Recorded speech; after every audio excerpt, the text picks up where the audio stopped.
एक साधु वर्षा के जल में प्रेम और मस्ती से भरा चला जा रहा था कि साधु ने एक मिठाई की दुकान को देखा, जहां एक कढ़ाई में गर्म दूध उबाला जा रहा था, तो मौसम के हिसाब से दूसरी कढ़ाई में गर्मा गर्म जलेबियां तैयार हो रही थी।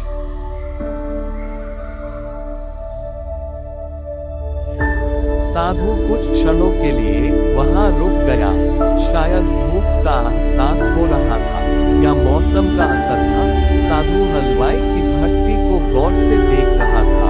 साधु कुछ खाना चाहता था, लेकिन साधु की जेब ही नहीं थी, तो पैसे भला कहां से होते। साधु कुछ पल भट्टी में हाथ सेकने के बाद चला ही जाना चाहता था।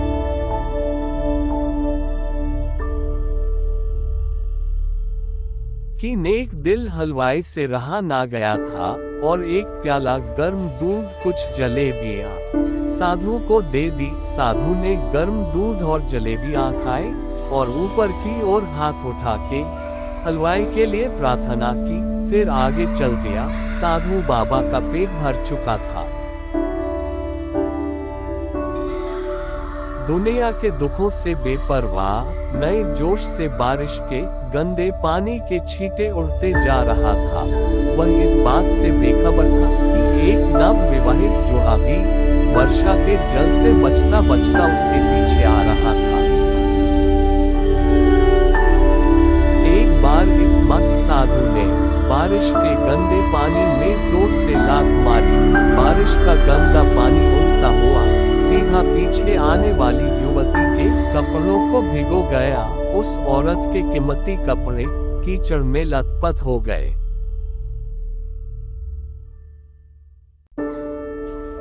उसके युवा पति से यह बात बर्दाश्त नहीं हुई, इसलिए वह आस्तीन चढ़ाकर आगे बढ़ा और साधु को कपड़े से पकड़ के कहने लगा, अंधा है तुझे दिख नहीं रहा, तेरी हरकत की वजह से मेरी पत्नी के कपड़े गीले हो गए हैं और कीचड़ से भर गए हैं।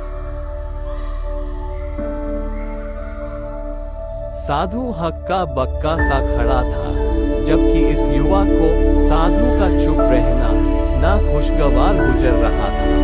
महिला ने आगे बढ़कर युवा के हाथों से साधु को छुड़ाना भी चाहा, लेकिन युवा की आंखों से निकलती नफरत की चिंगारी देख वह भी फिर से पीछे खिसकने पर मजबूर हो गई। राह चलते राहगीर भी उदासीनता से ये सब दृश्य देख रहे थे, लेकिन युवा के गुस्से को देखकर किसी में इतनी हिम्मत नहीं हुई कि उसे रोक पाते और आखिर जवानी के नशे में चूक इस युवक ने एक जोरदार थप्पड़ साधु के चेहरे पर जड़ दिया। बूढ़ा साधु थप्पड़ की ताप झेल नहीं पाया और लड़खड़ाता हुआ कीचड़ में जा गिरा। युवक ने जब साधु को गिरता देखा तो वह मुस्कुराते हुए वह से चल दिया।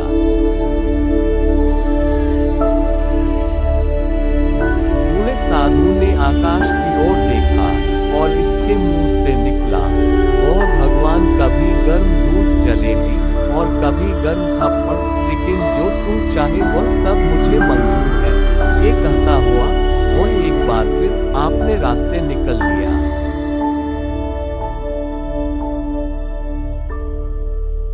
दूसरी ओर वह युवा जोड़ा अपनी मस्ती में अपनी मंजिल की ओर अग्रसर हो गया। थोड़ी ही दूर चलने के बाद वे एक मकान के सामने पहुंचकर रुक गए। वह अपने घर पहुंच गए थे। वह युवा अपनी जेब से चाबी निकालकर अपनी पत्नी से हंसी मजाक करते हुए ऊपर घर की सीढ़ियां तय कर रहा था।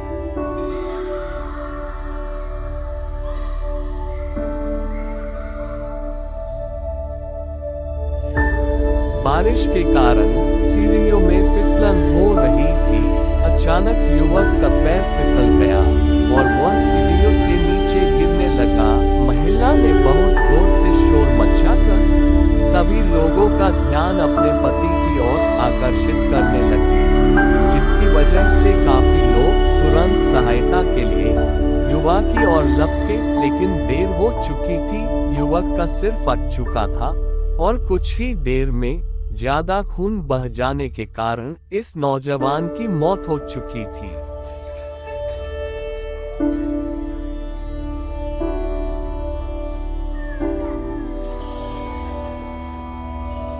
कुछ लोगों ने साधु बाबा को आते देखा तो आपस में कानाफूसी होने लगे कि निश्चित रूप से इस साधु बाबा ने थप्पड़ खाकर युवा को श्राप दिया है, अन्यथा ऐसे नौजवान युवक का केवल सीढ़ियों से गिरकर मर जाना बड़े अचंभे की बात लगी। कुछ मनचले युवकों ने ये बात सुनकर साधु बाबा को घेर लिया।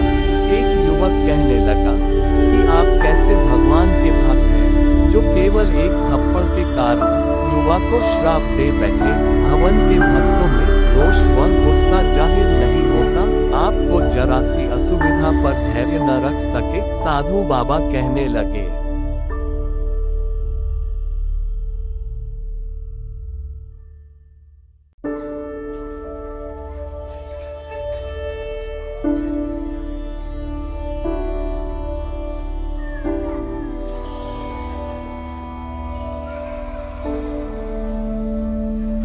भगवान की कसम, मैंने इस युवा को श्राप नहीं दिया।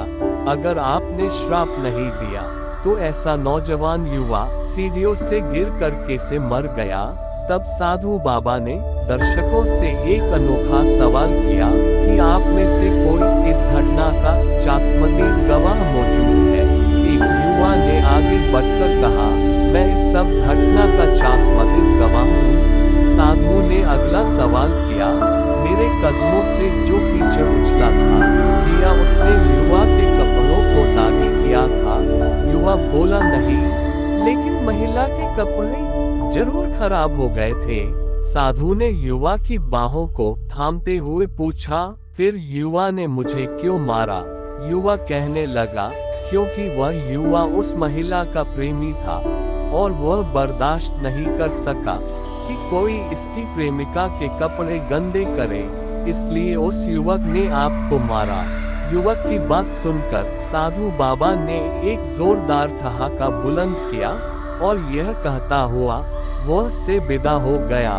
तो भगवान की कसम, मैंने श्राप कभी किसी को नहीं दिया, लेकिन कोई है जो मुझसे प्रेम रखता है।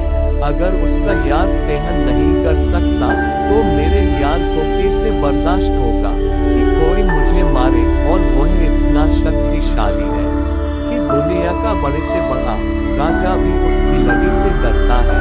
उस परमात्मा की लड़ी दिखती नहीं है और आवाज भी नहीं करती, लेकिन पड़ती है तो बहुत दर्द होता है। दोस्तों, हमारे कर्म ही हमें उसकी लड़ी से बचाते हैं, बस कर्म अच्छे होना चाहिए। प्लीज लाइक, शेयर, सब्सक्राइब और बेल आइकॉन दबाना ना भूलिएगा। ऐसे ही वीडियो देखने के लिए धन्यवाद।